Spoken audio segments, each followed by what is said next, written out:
Olá pessoal, continuando a falar sobre o campo elétrico, agora vamos dar uma olhadinha no que seria um campo elétrico uniforme, né? Uniforme significa que o campo elétrico é constante.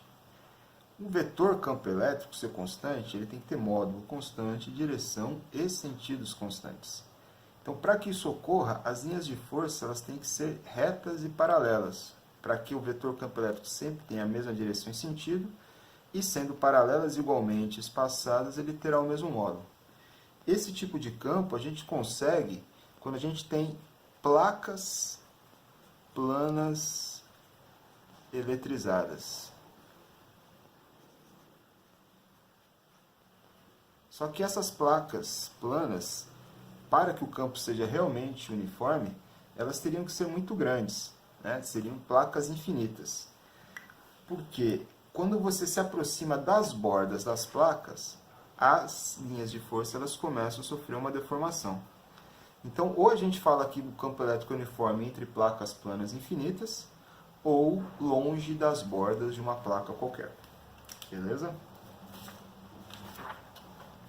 Uma situação bastante comum de ser encontrada envolvendo campos elétricos uniformes diz respeito a uma carga, né, um corpo eletrizado com massa dentro de um campo elétrico, de um campo gravitacional. E esse corpo estaria, então, em equilíbrio, né?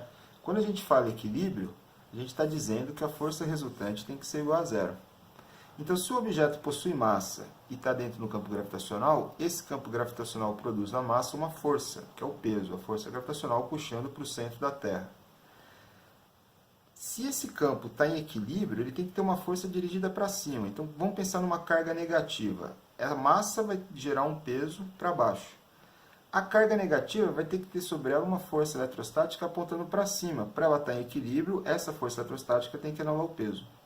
Como a gente sabe que a força eletrostática vai estar para cima e que a carga que recebe a ação do campo é negativa, o vetor campo elétrico, como a gente já viu, ele tem que ter sentido oposto ao da força. Então, o vetor campo elétrico ele apontaria para baixo nessa região do espaço.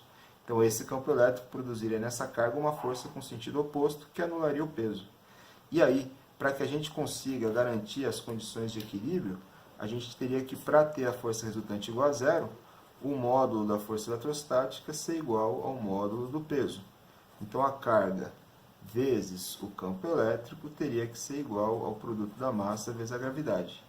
Você consegue aqui isolar o valor do campo elétrico, passando a carga dividindo para o outro lado, e também a gente consegue definir qual o valor da carga, por exemplo, né, dentre outras possibilidades que a gente pode ter aqui. Se você quiser achar o valor da massa, dá para isolar a massa. Se quiser achar o valor da gravidade, dá para isolar a gravidade aí também.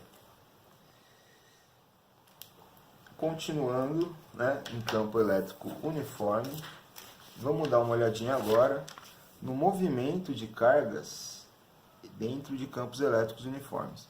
Então vamos imaginar agora que a gente tem aqui um campo elétrico uniforme, né, as linhas de força paralelas indicando o sentido do campo, e uma carga positiva dentro desse campo aqui.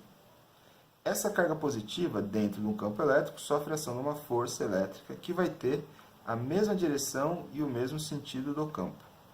Como é a força resultante, a aceleração vai ter o mesmo sentido da força. Ou seja, o corpo tinha velocidade nula, nesse exemplo, ele vai ter uma aceleração voltada para a direita, o movimento dele vai ser para a direita. Se um corpo for lançado dentro de um campo elétrico uniforme, a gente vai ter que ver o sentido da velocidade inicial. Essa velocidade inicial ela vai dar o sentido do movimento. Então, uma carga positiva vai ter um campo atuando sobre ela, gerando uma força no mesmo sentido. Então, a força vai estar para lá, a aceleração também vai estar para a direita. Como a velocidade também está para a direita, nesse caso aqui, a gente vai ter um movimento acelerado. Assim como a gente observou nesses dois casos aqui. Aqui também gera um movimento acelerado. Agora, nesse caso, a partícula lançada para a direita, o campo aponta para a direita. Como a carga é negativa, a força tem sentido contrário. Então, a aceleração segue a força. A força resultante é igual a massa vezes a aceleração. A aceleração estando para um sentido, a velocidade para o outro, ele vai se deslocar no sentido da velocidade, porém com aceleração em sentido oposto. Então aqui a gente vai ter um movimento retardado. Essa carga, uma hora, ela vai parar e vai retornar acelerando para a esquerda. Ok? Então essas duas possibilidades aí que a gente tem no lançamento ou com a carga em repouso. Vamos dar uma olhada agora então no campo elétrico gerado por cargas pontuais. Cargas pontuais são cargas muito pequenas, né? Uma carga com uma dimensão que a gente pode falar que é desprezível. A lei de Coulomb, que a gente já viu, ela considera que as cargas Q1 e Q2 seriam então cargas pontuais. Vamos usar a convenção carga Qzão, a carga que gera o campo elétrico, carga Qzinho, a carga que recebe a ação do campo elétrico. Essa carga que recebe a ação do campo elétrico a gente costuma chamar de carga de prova. E por convenção, a gente considera que a carga de prova é sempre positiva. Vamos pegar aqui um exemplo, então, uma carga geradora positiva, gerando um campo elétrico ao seu redor. Uma carga de prova entra nesse campo elétrico, ela é positiva, a força tem o mesmo sentido do campo. Então, o campo ele se afasta da carga geradora, a força na carga de prova é para a direita também. Essa carga se encontra a uma certa distância da carga geradora aqui. Se a gente escrever a lei de Coulomb, a força eletrostática é dada por essa expressão aqui, constante, produto das cargas sobre o quadrado da distância. Mas essa força eletrostática também pode ser escrita como a carga que recebe a ação do campo vezes o campo. Igualando essas duas expressões, a gente pode cortar a carga que recebe a ação e determinar então qual é uma expressão para o módulo do campo elétrico, constante vezes a carga geradora sobre o quadrado da distância. Lembrando que essa expressão só vai ser válida para cargas pontuais. Vamos ver agora como que ficaria o campo elétrico em um condutor eletrizado, né? Vamos pegar aqui o exemplo de uma esfera eletrizada. A gente sabe da experiência e também teoricamente isso é demonstrado que se você tiver um condutor eletrizado, o excesso de cargas, né, sempre se distribui na parte externa desse condutor. Todo condutor possui cargas livres. Quando ocorre um excesso de cargas, essas cargas se afastam reciprocamente e vão se distanciar o máximo possível, ficando sempre na superfície externa.